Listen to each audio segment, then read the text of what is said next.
Hello students, how are you? I hope you all are good.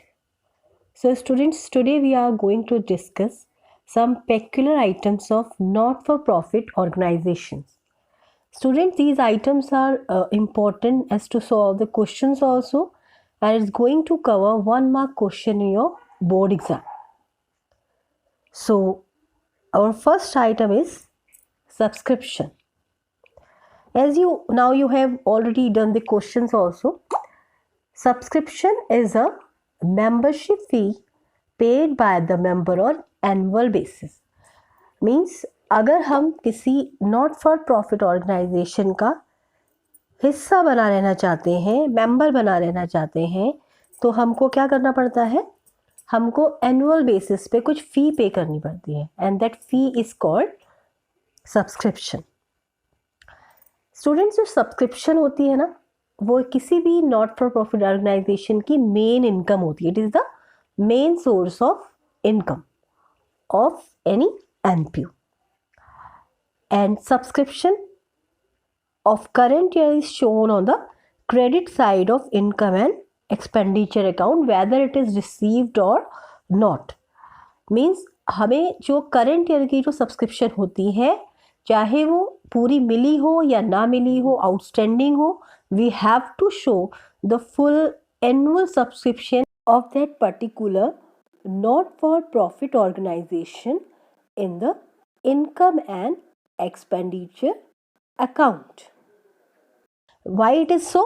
क्योंकि बच्चों, हम जो इनकम और एक्सपेंडिचर अकाउंट है वो एक्रूअल बेसिस से बनाते हैं, और एक्रूअल बेसिस ये कहता है जिस साल की इनकम है उसे उसी साल में दिखाई. Now the next one is advance subscription is shown at the liability side of the balance sheet. Advance subscription means ऐसी इनकम जो which is not due but received, and ऐसी इनकम जो ड्यू नहीं हुई है लेकिन रिसीव हो गई है उसे हम कहते हैं अनअर्न्ड इनकम. और अनअर्न्ड इनकम किसी भी फॉर्म के लिए क्या होती है? एक लायबिलिटी होती है. इसीलिए हम एडवांस सब्सक्रिप्शन को कहाँ दिखाते हैं? Liability side of the balance. Now the last point is outstanding subscription is shown at the asset side of the balance sheet. First of all we have to make clear the meaning of outstanding subscription.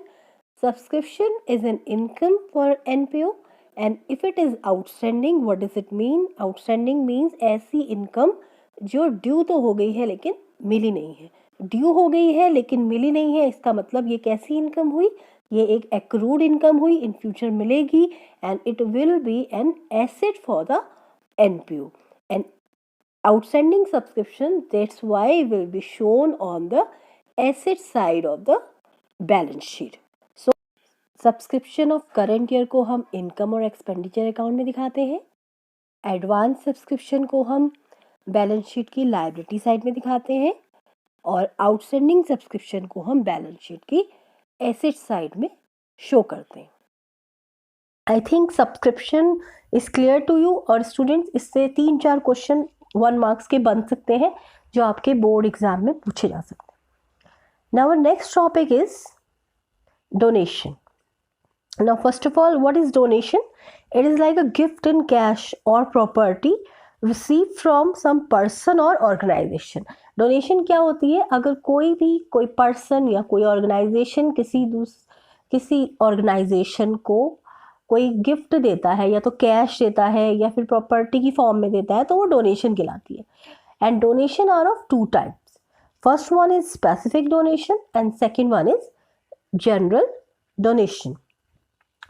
So what is specific donation? As the name suggests, specific means it is given for utilization in an specific purpose only. मतलब उसका use हम सिर्फ उस specific purpose के लिए ही कर सकते हैं जिस specific purpose के लिए हमको वो donation दी गई है, और किसी भी अदर चीज़ के लिए हम उसका यूज़ नहीं कर सकते हैं.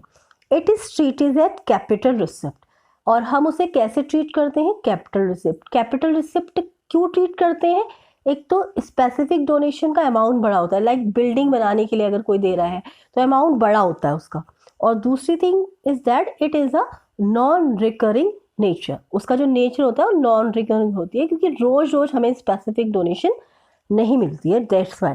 तो it is treated as a capital receipt. And अगर कोई भी अमाउंट कैपिटल रिसिप्ट है, what does it mean? It will shown on the balance sheet. And where it is shown? It will be shown on the liability side of the balance sheet. Now specific donation is completed. Now the next one is general donation. It is used to promote the general purpose of the organization. Students, जो general donation होती है उसका use business के general purpose को पूरा करने के लिए किया जाता है। Second, it is treated as revenue receipt. Means general donation बच्चों एक रेगुलर सोर्स ऑफ इनकम होता है किसी भी नॉट फॉर प्रॉफिट ऑर्गेनाइजेशन का। So it is treat as a revenue receipt. ये मिलती रहती है, रिकरिंग नेचर की होती है। And the third point is that it is shown on the income side of income and expenditure account because it is a recurring nature receipt, so it is shown in the income side of income and expenditure account. Now the next item is legacies. It is the amount received as per the will of a deceased person. Means अगर मान लीजिए किसी कोई person है, वो ये कहता है कि मेरे मरने के बाद मेरी जो प्रॉपर्टी है या जो पैसा है किसी पर्टिकुलर ऑर्गेनाइजेशन को दे दी जाए, तो उस ऑर्गेनाइजेशन के लिए क्या कहलाएगी? वो लेगेसीज कहलाएगी। Second thing is that it is of non recurring nature. जो लेगेसी का जो नेचर होता है वो क्या होता है? नॉन रिकरिंग, मतलब ये रोज रोज मिलने वाली इनकम नहीं है। इसका जो ट्रीटमेंट होता है वो क्या होता है? It is directly added to capital fund, general fund in the balance sheet.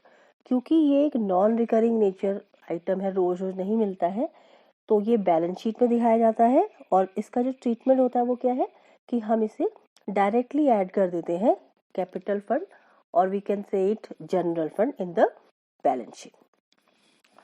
Now the next item is entrance fees. Students, entrance fees is also known as admission fee. Second thing is that it is treated as revenue receipt unless it is not capitalized. जब तक question में कहा नहीं गया है इसे capitalise करने के लिए, तब तक हम इसको रेवेन्यू रिसिप्ट ही मानते हैं। मतलब एक रिकरिंग नेचर की रिसिप्ट हम इसको मानते हैं। Third thing is that it is shown in the income side of income and expenditure account because it is a recurring nature income. So हम इसे कहाँ दिखाते हैं? Income side of income and expenditure account.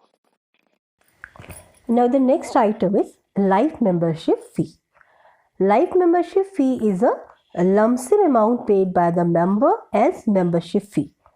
Lump sum mean एक मुश्त, मतलब किसी भी एनपीओ का मेंबर बने रहने के लिए या तो हम एनुअली बेसिस पे मेंबरशिप फी पे करें जो क्या कहलाती है? सब्सक्रिप्शन, या हम एक साथ भी पूरे लाइफ के लिए क्या कर सकते हैं? मेंबरशिप फी पे कर सकते हैं, तो उसको हम क्या कहेंगे? Life membership fee. It is paid only once, that's why it is a capital receipt. हमारा सेकंड पॉइंट क्या कह रहा है कि ये कैपिटल रिसिप्ट है। कैपिटल रिसिप्ट मतलब it is a non recurring nature, it is of non recurring nature, ये तो बार बार नहीं मिलती है किसी भी ऑर्गेनाइजेशन को। And it is directly added to the capital और जनरल फंड। और इसका ट्रीटमेंट क्या होता है कि हम जो लाइफ मेंबरशिप फी है उसको डायरेक्टली ऐड कर देते हैं किसमें? कैपिटल या फिर जनरल फंड में। Now the next item is sale of old assets. मान लीजिए स्टूडेंट्स, हमारी जो एनपीओ है वो कुछ पुराने एसेट्स को बेचती है, तो जो रिसिप्ट उससे मिलेगी that will be called the receipt from the sale of an old asset. Now the next point is that only gain or loss on sale of asset is taken to the income and expenditure account. Why is it so? Because income and expenditure account is a nominal account. A nominal account में केवल क्या जाता है? केवल expenses, losses और income and gain जाते हैं। तो हम क्या करेंगे? केवल gain और loss को ही हम income और expenditure account में शो करेंगे। अगर हमको loss हुआ है तो हम उसे expenditure साइड में दिखाएंगे, और अगर हमें प्रॉफिट हुआ है तो हम उसको इनकम साइड में शो करेंगे। Now the third point is that the book value of the asset sold is deducted from that particular asset. और क्या होगा इसका एक ट्रीटमेंट कि जो बुक वैल्यू हमें, जो फुल बुक वैल्यू जो हमारे एसेट साइड में बैलेंस शीट में शो होगी, उसमें से जितनी अमाउंट की एसेट हमने सेल करी होगी, बुक वैल्यू हमने सेल करी होगी, उतना हम उसमें से उसे डिडक्ट करके शो कर देंगे। That will be the treatment of sale of old assets. Now the next item is payments of honorarium. It is the amount paid to the person who is not the regular employee of the institution. Student कुछ ऐसे लोग भी होते हैं जो regular employ नहीं होते हैं किसी भी ऑर्गेनाइजेशन के, लेकिन उनको कुछ पेमेंट दी जाती है, तो that payment is known as honorarium. और ये बहुत एक अच्छा टर्म है जो आपके पेपर में पूछा जा सकता है। It is treated as a revenue expense. और ये कैसे ट्रीट होता है? रेवेन्यू एक्सपेंस की तरह हम इसको लेते हैं। और अगर ये रेवेन्यू एक्सपेंस है then it is shown on the expenditure side of the income and expenditure account, because it is a revenue expense, so that's why it is shown on the expenditure side of the income and expenditure account. Now the last item is endowment fund. It is a fund arising from a will or gift. अगर मान लीजिए कोई भी ऐसा fund है जो किसी की विल के अकॉर्डिंग या गिफ्ट के फॉर्म में अगर हमको मिलता है, that will be called endowment fund and it is treated as capital receipt. और ये भी कैसा होता है? कैपिटल रिसिप्ट की तरह इसे हम ट्रीट करते हैं, because it is of non recurring nature. It is a non-recurring nature receipt, so it is shown on the liability side of the balance sheet, क्योंकि इसका नेचर रिकरिंग नहीं है। रिकरिंग होता तो इनकम एंड एक्सपेंडिचर अकाउंट में जाता, because it is a capital receipt, so it is a non recurring income. So non recurring income is a part of balance sheet. तो हम इसको कहाँ दिखा देंगे? Liability side of the balance sheet में दिखा देंगे। कैसे दिखाएंगे? It is shown as specific purpose fund. और हम इसे किस फॉर्म में दिखाते हैं कि किसी भी स्पेसिफिक पर्पस के लिए कोई फंड अगर मिलता है, वो इसी एंडोमेंट फंड की कैटेगरी में हम उसे शो कर देते हैं। That's all for today. Thank you for watching the video.